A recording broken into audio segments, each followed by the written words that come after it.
Topic है death of partner. Death of partner में क्या क्या इंक्लूड होगा, क्या क्या कैलकुलेशन करनी है, वो मैं आपको बताऊंगी। और उसके बाद एक प्रैक्टिकल क्वेश्चन जिसके माध्यम से हम लोग इसको अच्छे से समझ पाएंगे। तो सबसे पहले तो क्या है कि हमें क्या बनाना होगा इसके अंदर, डिकेस्ड पार्टनर, डिकेस्ड पार्टनर कैपिटल अकाउंट। ये इसके अंदर मेन हमें बनाना पड़ेगा। अब ये बनाने के लिए हमें क्या क्या ऐड करना होगा, क्या क्या लेस करना होगा, वो हम समझते हैं। सबसे पहले तो जिस पार्टनर की डेथ हो जाती है तो उसकी जो स्टैंडिंग कैपिटल है, यानी कि जो उसकी उस टाइम में, जिस टाइम उसकी डेथ होती है उस टाइम तक उसकी जितनी भी कैपिटल स्टैंडिंग क्रेडिट कैपिटल है वो उसके अंदर इंक्लूड होगी। यानी कि सबसे पहले ऐड क्या होगा, स्टैंडिंग क्रेडिट कैपिटल, क्योंकि कैपिटल का जो बैलेंस है वो हमारा क्रेडिट में होता है तो वो ऐड हो जाएगी। दूसरा आएगा जी गुडविल। गुडविल इंक्रीज्ड, क्या कर देगी वो, इंक्रीज कर देगी कैपिटल को। उसके बाद अगला जो पॉइंट आएगा वो आएगा जी interest on capital, interest on capital. कितने टाइम तक का, जिस टाइम उसकी डेथ हुई है उस टाइम तक, लेकिन वो भी इंटरेस्ट ऑन कैपिटल तब मिलेगा जब इफ फाउंड इन डीड। अगर डीड में यह लिखा हुआ है कि इंटरेस्ट ऑन कैपिटल मिलेगा तो ही उसको इंटरेस्ट ऑन कैपिटल मिलेगा, या फिर उन्होंने जो आपस में जो समझौता किया था उसके अंदर इंटरेस्ट ऑन कैपिटल के बारे में कुछ लिखा हुआ है तो मिलेगा। अदरवाइज इंटरेस्ट ऑन जो कैपिटल है वो उसको नहीं मिलेगा। ये हमेशा हमने ध्यान रखना है। इंटरेस्ट ऑन कैपिटल तभी मिलेगा जब वो डीड के अंदर होगा, अदरवाइज इंटरेस्ट ऑन कैपिटल नहीं मिलेगा। अगला पॉइंट आ गया जी प्रॉफिट एंड जो मैंने आपको लास्ट पार्ट के अंदर करवाया था, revaluation of asset and liability. तो जो revaluation of asset and liability बनेगा उसके अंदर जो प्रॉफिट होगा वो भी तो ऐड होगा ना। Profit on revaluation of assets and liability, ठीक है जी। अगर प्रॉफिट होगा तो वो भी ऐड होगा। ये हमारी कौन कौन सी आइटम है जो हमने ऐड करनी है। अगला जो पॉइंट आ गया अनडिस्ट्रीब्यूटेड रिजर्व्स। जो अनडिस्ट्रीब्यूटेड प्रॉफिट होता है, undistributed profit as reserves. Reserve का प्रॉफिट का जो कुछ हिस्सा है वो रिजर्व में डाल दिया, वो भी तो उसको मिलेगा क्योंकि उसके अंदर, प्रॉफिट के अंदर उस जो जिसकी डेथ हुई है उसका भी पूरा हिस्सा था तो वो भी ऐड हो जाएगा। अगला जो पॉइंट है, 6 पॉइंट है आपका, वो है जी his share of life policy. यही हमारा जो मेन टॉपिक है, ये अलग है जो रिटायरमेंट ऑफ पार्टनर के अंदर और डेथ ऑफ पार्टनर के अंदर, his share of life policy. इसको हम थोड़ा सा समझेंगे कि लाइफ पॉलिसी क्या है। कि जैसे मान लीजिए 3 पार्टनर है, ए, बी और सी। तीनों का अच्छा बिजनेस चल रहा है, अच्छी पार्टनरशिप चल रही है, प्रॉफिट अच्छा होना स्टार्ट हो गया। उन्होंने सोचा क्यों ना ऐसा करें, लाइफ का तो कोई भरोसा नहीं है, लाइफ तो कभी भी जा सकती है, तो क्यों ना हम ऐसा करें, एक है ना पॉलिसी ले लेते हैं लाइफ की, लाइफ इंश्योरेंस पॉलिसी ले लेते हैं। तो ए बोला पॉलिसी तो ले लेंगे, लेकिन भाई हम तो पूरा का पूरा प्रॉफिट तो यहीं पर लगा देते हैं, सारा बिजनेस करें, मेरे पास तो पैसा नहीं है। तो बी बोला बात तो सही है, मेरा भी यही हाल है कि भी LIC की पॉलिसी कराएंगे तो प्रीमियम कहाँ से देंगे। सी बोला बात तो तुम्हारी सही है, क्यों ना ऐसा करें कि प्रॉफिट में से ही, जो हमारी फर्म का प्रॉफिट है, हम तीनों एक एक पॉलिसी ले लेते हैं और जो प्रॉफिट एंड लॉस के अंदर हम लोग जो प्रीमियम है अपने प्रॉफिट में से ही दे देंगे। ए बोला ठीक है, एग्री, बी बोला एग्री, सी भी बोला एग्री। हम तीनों एग्री हैं जी। अब तीनों ने लाइफ इंश्योरेंस पॉलिसी ले ली। ए का प्रीमियम आ गया 30,000, बी का 40,000 और सी का भी आ गया जी 40,000। क्योंकि जो इंश्योरेंस पॉलिसी है वो तो एज के हिसाब से होगी, तो तीनों ने अपनी अपनी पॉलिसी करा ली। इसका जो प्रीमियम जा रहा है ए का 30,000 और बी और सी का 40,000 रुपए जा रहा है। बोले ठीक है, कोई दिक्कत नहीं है, हमारे वाले उसमें से प्रॉफिट में से लेस हो जाएगा ये, और हम लोग एग्री हैं। अब ये जो प्रॉफिट का ही तो हिस्सा है ना।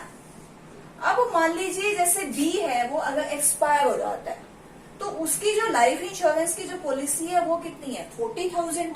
अब 40,000 की उसकी पॉलिसी चल रही है तो क्या उसको क्लेम नहीं मिलेगा? उसको क्लेम तो मिलेगा, लेकिन अगर क्लेम क्या उसको 40,000 रुपीज अगर उसकी पॉलिसी की वैल्यू है, डेथ होने के बाद उसको 40,000 थोड़ी मिलेगा।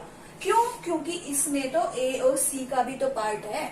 ए और सी कहेंगे कि 40,000 पे डेथ होने के बाद अगर हम उसके नॉमिनी को दे देते हैं तो इसमें तो हमारा भी प्रॉफिट का हिस्सा था, प्रॉफिट में से तो जा रहा था ना ये। तो बोले ठीक है जी, मान लीजिए इनका जो रेशो था वो 3:2:1 रेशो है। इस रेशो के हिसाब से वो लोग बांट रहे थे अपना प्रॉफिट। तो अब क्या करेंगे, बी अगर एक्सपायर हो जाता है तो 2/6 का जो प्रॉफिट का शेयर है वो ही उसकी इंश्योरेंस पॉलिसी के अंदर उसको हिस्सा मिलेगा शेयर के हिसाब से, पूरा का पूरा नहीं मिलेगा। तो इसको हम डिवाइड कर देंगे, 3 बन जा 3,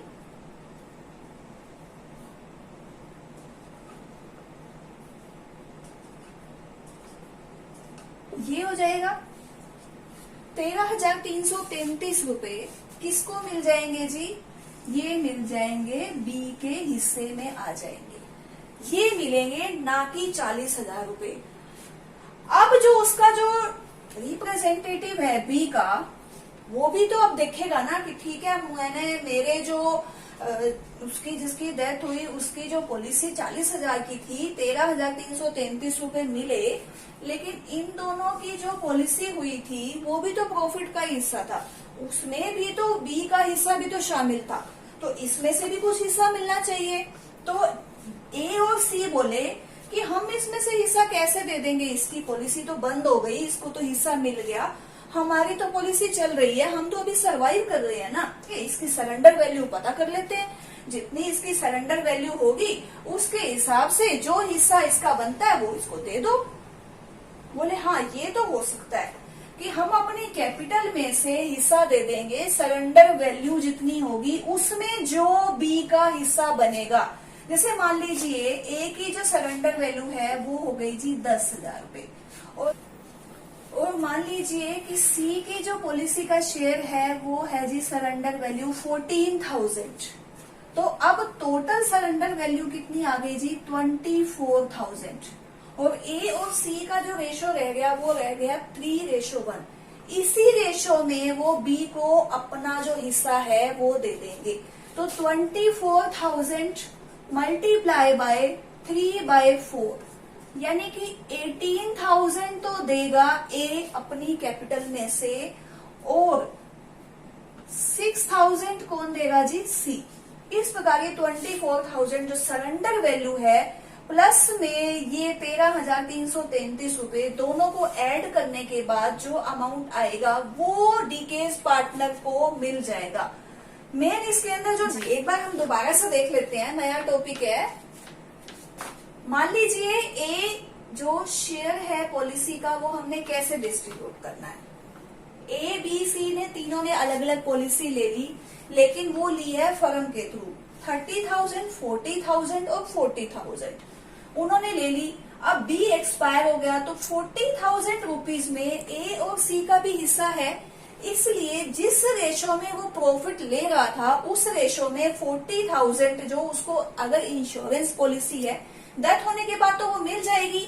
तो 40,000 रुपीज का 2/6 जो हिस्सा बी ले रहा था वो हमने अलग से निकाल लिया।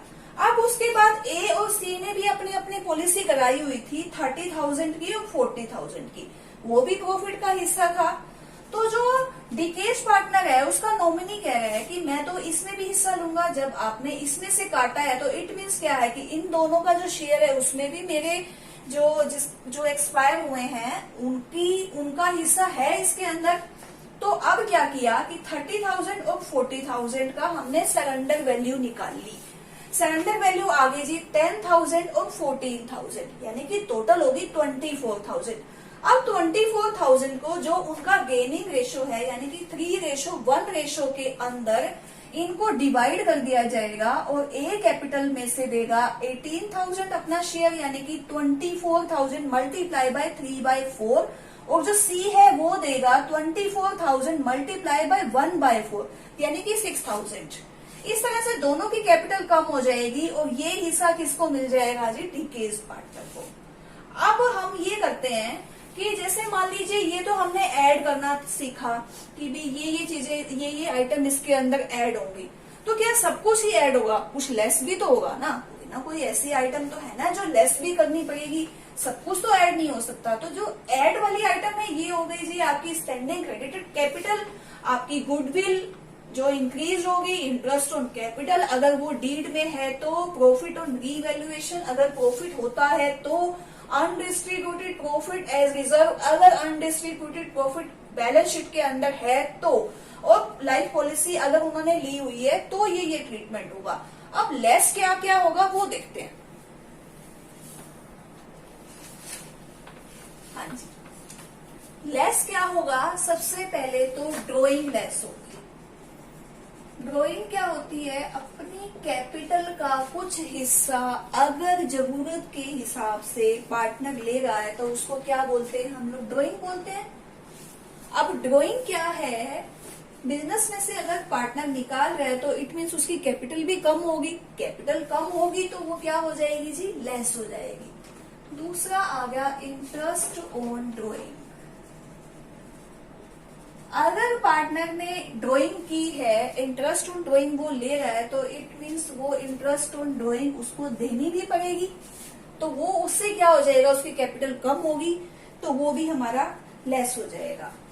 अब क्या हुआ, तीसरा आइटम है कि भी अगर रीवैल्यूएशन हुआ उसका एसेट और लाइबिलिटी का, अगर रीवैल्यूएशन होता है एसेट एंड लाइबिलिटी का तो जरूरी तो नहीं है कि प्रॉफिट ही होगा, अगर प्रॉफिट है तो वो तो ऐड हो जाएगा, लेकिन लॉस भी तो हो सकता है ना, तो लॉस क्या हो जाएगा, लेस हो जाएगा। Loss on revaluation of assets and liability. अब जो अगला वो पॉइंट है वो है जी आपका, अगर गुडविल बुक के अंदर है, उसकी बुक के अंदर अगर वैल्यू गुडविल की है तो वो भी तो कैपिटल में कम होगी ना।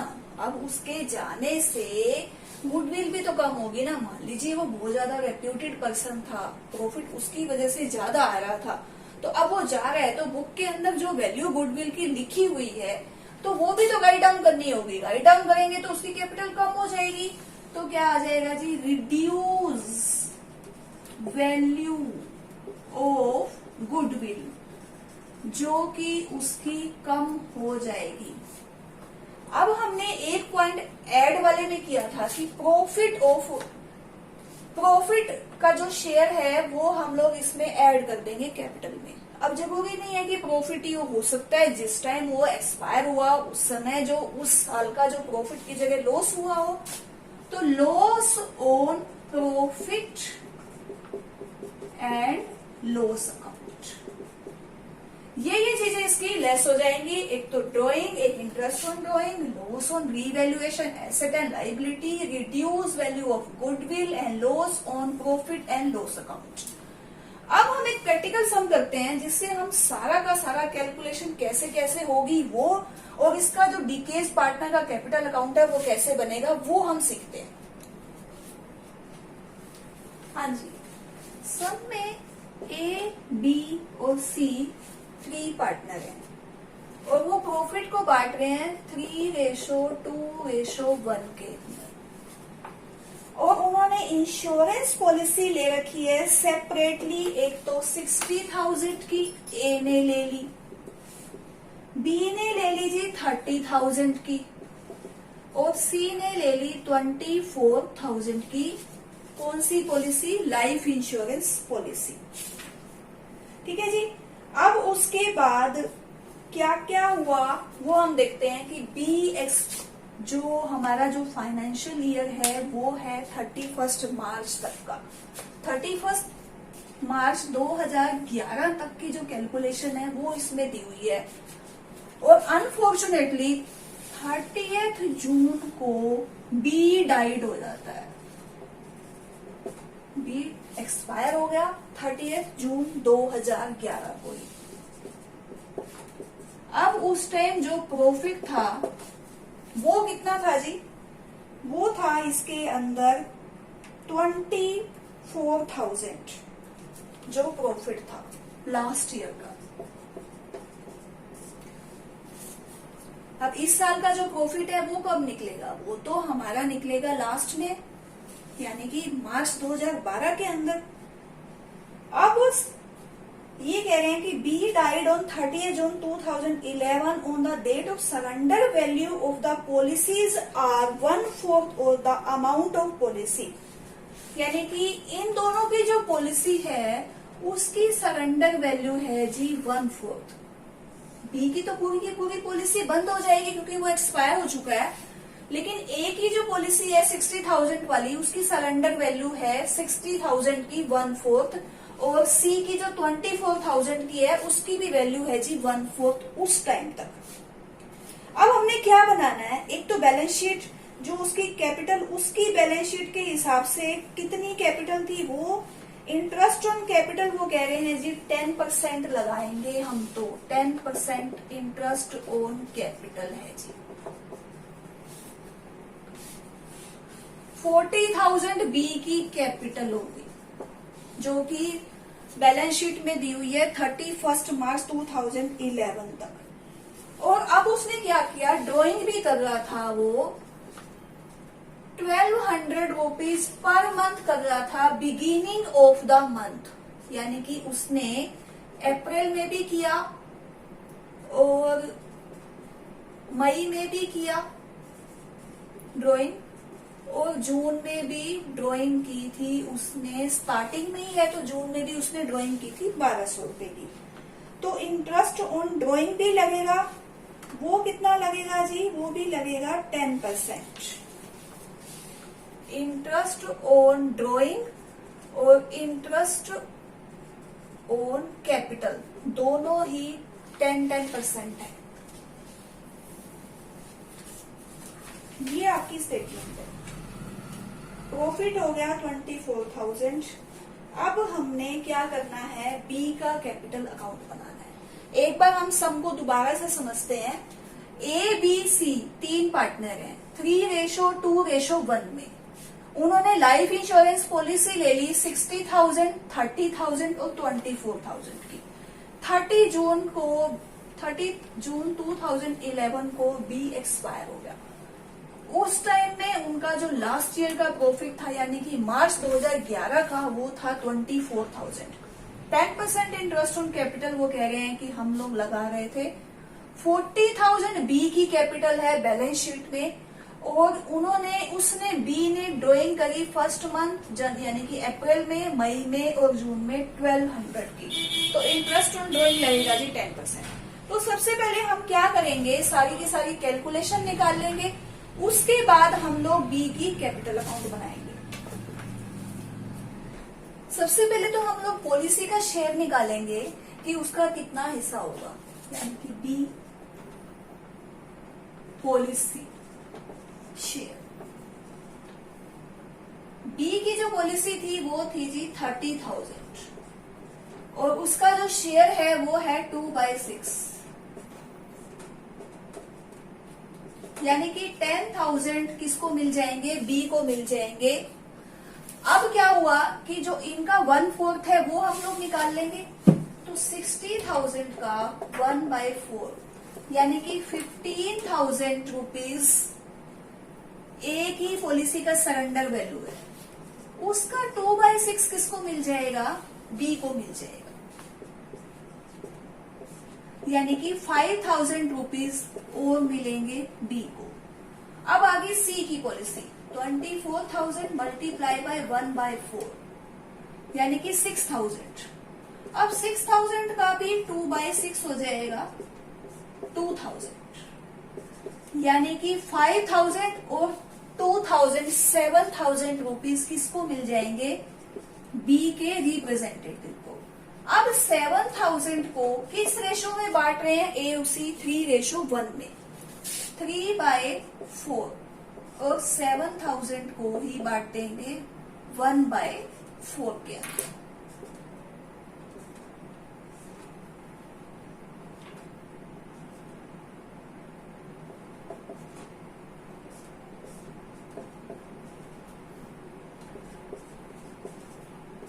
₹1,750 यानी कि 1,750 रुपीज कौन देगा जी? सी देगा। और 5,250 रुपीज दे देगा जी ए।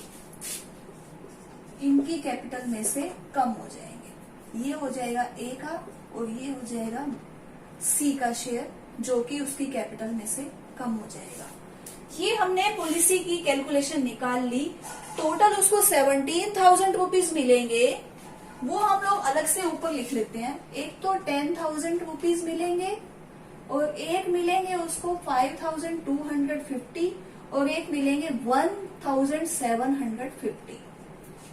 अब हम लोग क्या करते हैं? इंटरेस्ट ऑन कैपिटल और इंटरेस्ट ऑन ड्रॉइंग निकालते हैं। हाँ जी, interest on capital 40,000 rupees balance sheet में 31 मार्च 2011 को है। एक्सपायर हुआ है भी 30 जून को। इट मीन 3 मंथ का इंटरेस्ट लगेगा। 3/12 मल्टीप्लाई बाय 10%, यानी कि 10/100 हो जाएगा।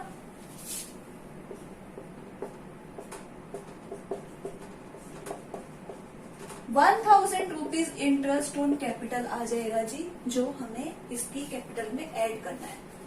अब आ गया प्रॉफिट शेयर। प्रॉफिट को कैसे करेंगे? लास्ट ईयर के प्रॉफिट के बेस पे ही, प्रपोर्शन बेस पे प्रॉफिट को ऐड कर दिया जाएगा उसकी कैपिटल में। हम ये मान के चल रहे हैं कि अगर पिछले साल 24,000 प्रॉफिट हुआ है बैलेंस शीट में, तो इट मीन्स आगे भी 24,000 ही होगा। तो 3 मंथ का कितना प्रॉफिट हो गया?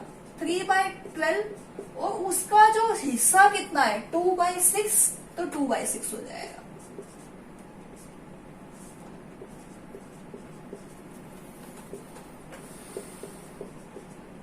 ₹2,000 प्रॉफिट का ऐड हो जाएगा जी बी की कैपिटल में।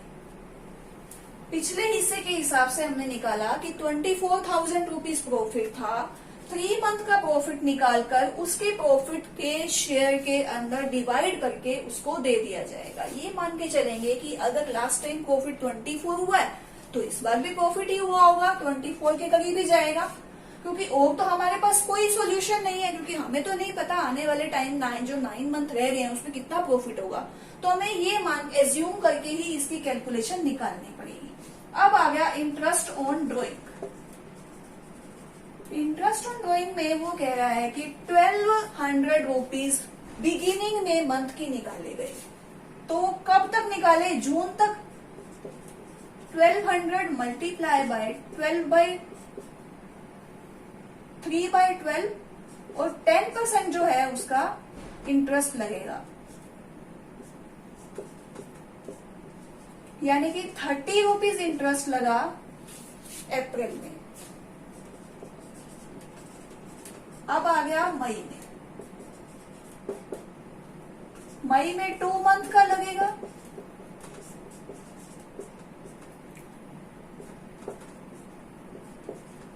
यानी कि 20 रुपीज और जून में लगेगा 1 मंथ का इंटरेस्ट।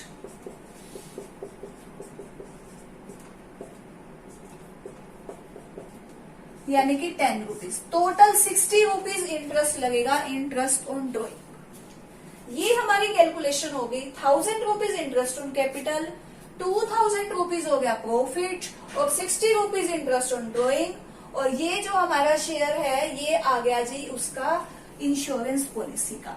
अब हमने जो लास्ट जो हमारा मेन पॉइंट है वो हमने करना है बी कैपिटल अकाउंट। वो हमने कैसे बनानी है वो हम अब सीखेंगे। हाँ जी, अब हमने क्या करना है, बी कैपिटल अकाउंट बना लेना है। बी कैपिटल अकाउंट वही सेम है, ये डेबिट साइड हो जाएगी और ये क्रेडिट साइड हो जाएगी। बाय बैलेंस बीडी, कितना बैलेंस था, 40,000 रुपीज था इसके अंदर, तो 40,000 रुपीज को हम लोग लिख देंगे। अब आ गया जी profit and loss. Profit and loss में अब हमें ये तो पता नहीं है कि कितना प्रॉफिट होना था, हमने तो एज्यूम करके कैलकुलेशन निकाल ली। तो प्रॉफिट एंड लॉस को प्रॉफिट एंड लॉस ना लिखते हुए profit and loss suspense account करेंगे। सस्पेंस अकाउंट, ठीक है जी, क्योंकि ये एज्यूम किया हुआ है, एग्जैक्ट हमारे पास फिगर ना होने की वजह से हमने जो कैलकुलेशन करी है। तो अब हम करेंगे by profit and loss suspense account. 2000 rupees आगे थे इसके। अब इसके बाद लाइफ इंश्योरेंस पॉलिसी जो मिली थी वो आ जाएगी। सबसे पहले जो लाइफ इंश्योरेंस पॉलिसी जो क्लेम मिला, लाइफ पॉलिसी अकाउंट, 10,000 रुपीज मिले थे उसको उसकी खुद की पॉलिसी से, और ए ने ए कैपिटल अकाउंट, बाय ए कैपिटल अकाउंट और बाय सी कैपिटल अकाउंट। ए ने अपना हिस्सा दिया 5,250 रुपीज और सी ने अपना हिस्सा दिया 1,750 रुपीज, यानी कि 7,000 रुपीज दे दिए। अब ड्राइंग भी तो आएगी ना,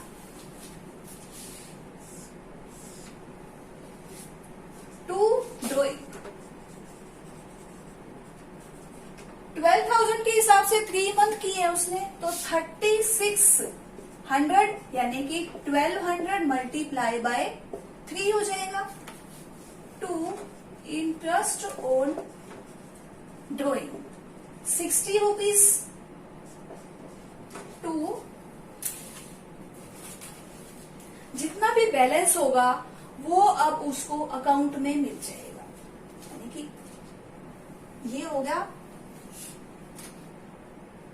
और एक और पॉइंट रह गया आपका बाय इंटरेस्ट और कैपिटल अकाउंट 1,000 रुपीज, तो टोटल हो गया जी 42, 52 और 8 60,000 रुपीज। अब बी को जो उसका रिप्रेजेंटेटिव है उसको मिलेंगे कितने, 3,660 रुपीज अगर हम लेस कर देंगे तो बी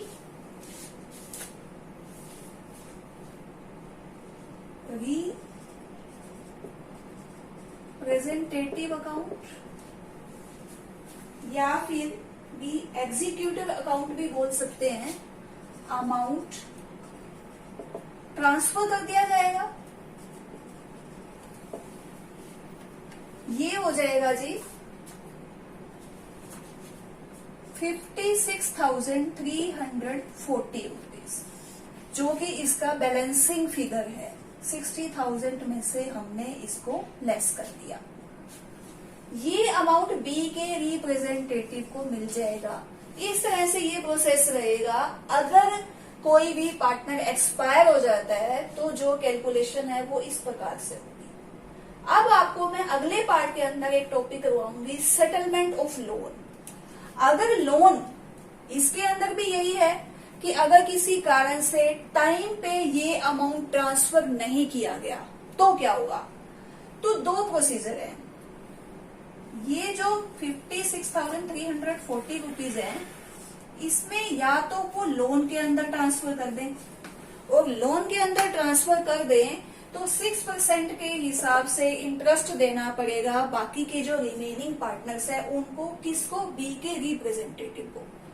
या तो ये तुरंत इनको कैश दे दें, अगर पार्टनर कहते हैं कि हमारे पास तो कैश अभी नहीं है, हम कुछ टाइम के बाद देंगे या फिर हम अपनी क्लोजिंग पे देंगे, तो बी का जो एग्जीक्यूटिव है वो कहता है ठीक है जी, आप इस सारे अमाउंट को लोन के अंदर ट्रांसफर कर दो और मुझे 6% के हिसाब से लोन दे दो।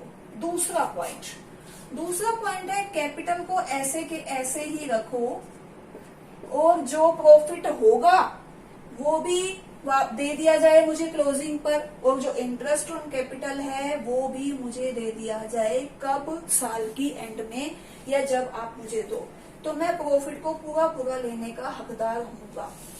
तो दोनों ऑप्शन में से कौन सा ऑप्शन वो अपनाएंगे उसकी जो कैलकुलेशन होगी वो सीखनी है। और प्लस में जो लोन का जो सेटलमेंट है, अगर पार्टनर रिटायर हो गया है तो भी और अगर डेथ हो रही है तो भी, तो लोन का सेटलमेंट कैसे होगा वो हमने देखना है। ठीक है जी, थैंक यू।